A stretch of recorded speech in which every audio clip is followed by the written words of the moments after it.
Boker Tov Chabrim, I'm Stephen Ben-Nun. You're watching Israeli News Live. We have breaking stories coming out of Ukraine and, of course, out of Syria. Tulsi Gabbard, the congresswoman who went on a secret fact-finding mission. Now, the mission was actually public to start with, but she did it secretly for her own safety and traveling, according to U.S. officials there.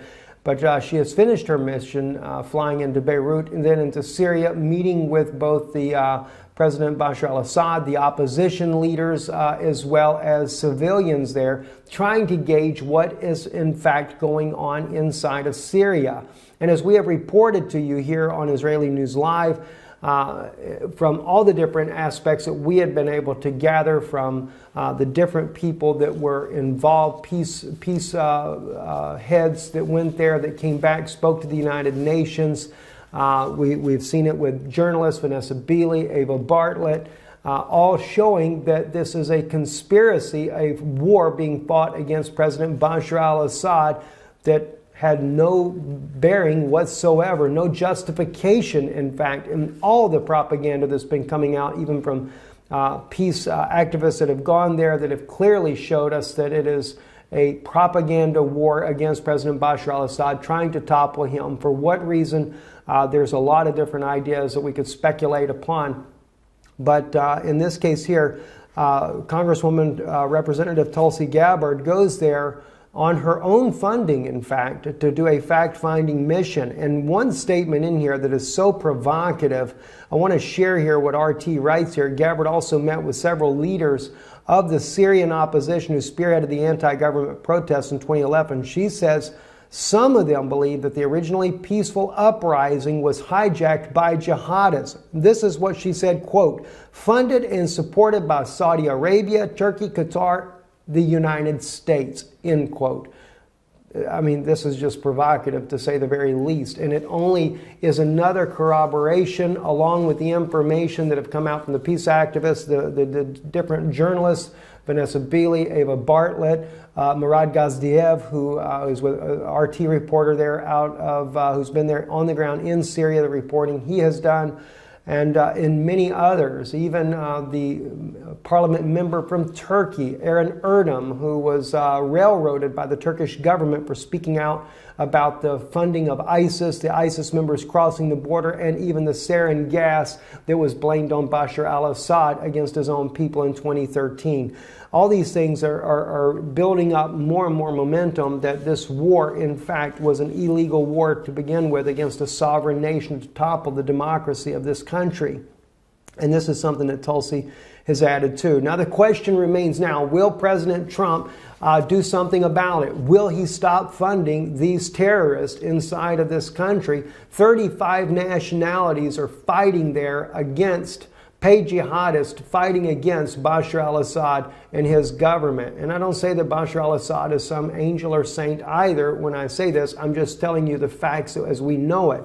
Or will he continue on as planned, the information that was shared by General Wesley Clark when he spilled the beans, so to speak, on the U.S. government's plans to take down all these different Arabic nations, including Iraq, Syria, Lebanon, Yemen, and Syria and Iran. Now, we know as it is right now, what the way President Trump is headed, we are definitely going to be headed towards a war with Iran. So it's a very good possibility that, yes, Iran will go down. And I know that he has done a freeze on the assets going to the Palestinians. He has also done a freeze on moving the embassy, the talks on moving the embassy from Tel Aviv to Jerusalem. But keep in mind, friends, even if we move the embassy from Tel Aviv to Jerusalem, that has nothing to do with Israel per se, other than to kind of say that, yes, Jerusalem is Israel's capital. All Jews know that Jerusalem is our capital. It has always been our capital and will always remain so.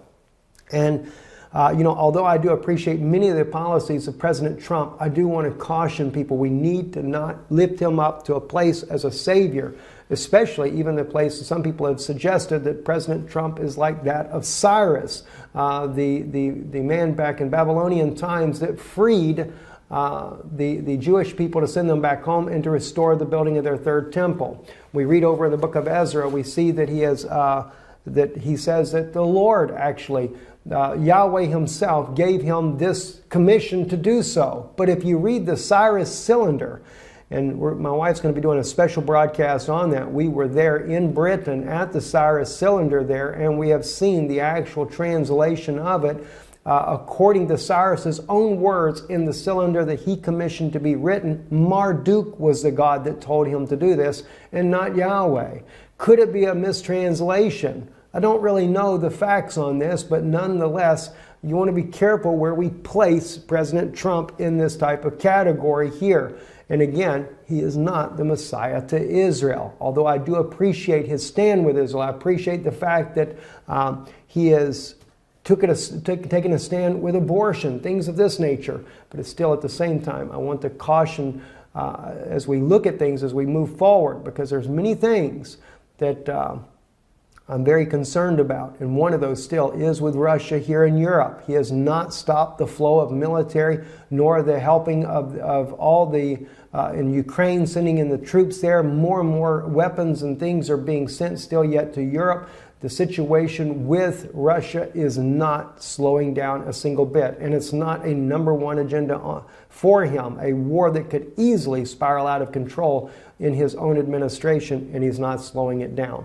And that's a major concern. Speaking of the war itself, let me share something with you here. Victor Konovets put on here, and I got this also from Mikhail. Mikhail said 10 hours ago that there was fighting south of, I believe, of Donbass, heavy artillery shelling from Kiev on the Donetsk People's Republic there. And now, 2 hours ago, under heavy fire, Donetsk itself is under heavy fire at 22:30 hours last night. Heavy shelling felt and heard in the center of the town.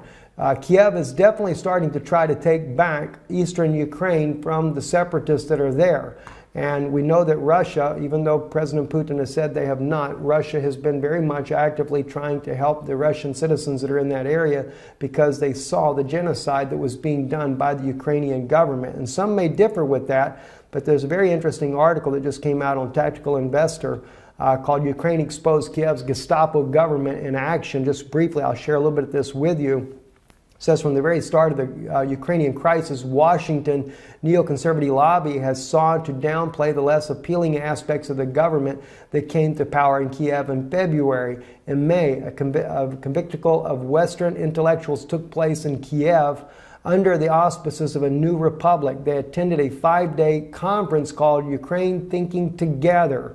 Now, you have to understand, some of the people that got involved in this in the neo-Nazi atmosphere is what they were developing. But don't think that the U.S. is shying away from it. The U.S. is the one that created it. We see John McCain there. We see George Soros there. Many of the different leaders there. And we know, according to John Stockwell, the former CIA Director of Operations, who has stated conclusively that the CIA has very much been involved in toppling democratic governments around the world, especially in Central and South America, in places of this here. But it goes on to say, one of the conferences of the co-organizer, Yale historian Timothy Snyder, declared that Ukraine is a European present. We have now reached a point where Ukraine history and European history are very much the same things for good or for evil. But examples of the new authoritarianism gripping Kiev have become tougher to miss in recent months, so much that there are signs that perhaps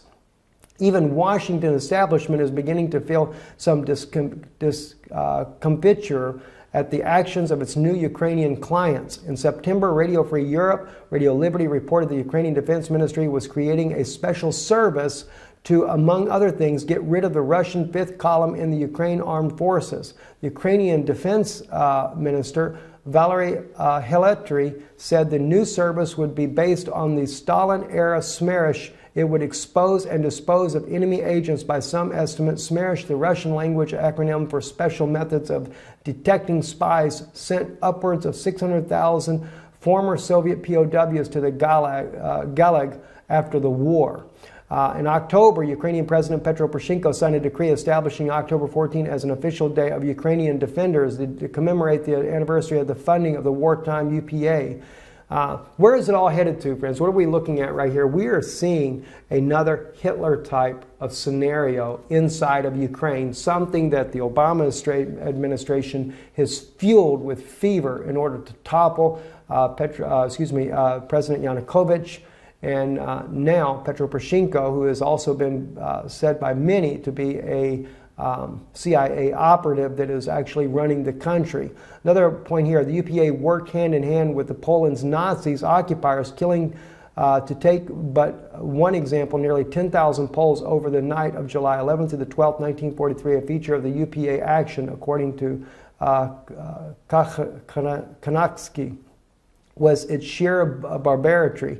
They were not content merely to shoot their victims, but often tortured them first and desecrated their bodies afterwards. All of this was well known, yet Poroshenko still took to Twitter to declare UPA soldiers an example of heroism and patriotism to Ukraine. Full story. There's a full story. You can see the rest of the story about this. We'll post the links for you here in our broadcast below. So we are clearly seeing a rise of neo-Nazism in Ukraine in such a way that is very, very disheartening. No wonder why Prime Minister Netanyahu, when this uprising began, called on all Jews in Ukraine to come home to Israel.